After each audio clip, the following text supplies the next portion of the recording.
మొత్తానికి తెలంగాణ రాష్ట్రంలో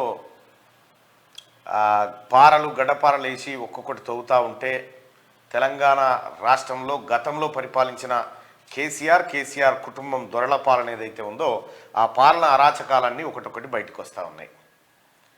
ఇంకా ఎట్టి పరిస్థితిలో వదిలిపెట్టేది లేదని ముఖ్యమంత్రి ప్రకటన తర్వాత కేసీఆర్కు కేటీఆర్కి ఏం చేయాలో మనసున పడతలేదు.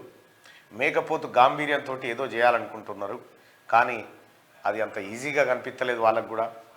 తెలంగాణ రాష్ట్రాన్ని చిన్నాభిన్నం చేసిరు ఆర్థిక వ్యవస్థను. ఆ వ్యవస్థను మళ్ళీ గాడిలో పెట్టడానికి ఆర్బీఐ మాజీ గవర్నర్ గారితో ముఖ్యమంత్రి అలాగే ఆర్థిక శాఖ మంత్రి మిగతా మంత్రులంతా సమావేశమయ్యారు. కేసీఆర్ చేసినటువంటి ఆగం మళ్ళా సరిదిద్దాలంటే ఏమేం చేయాలి, ఎటువంటి చర్యలు తీసుకోవాలనేది అక్కడ చర్చ జరుగుతూ ఉంది.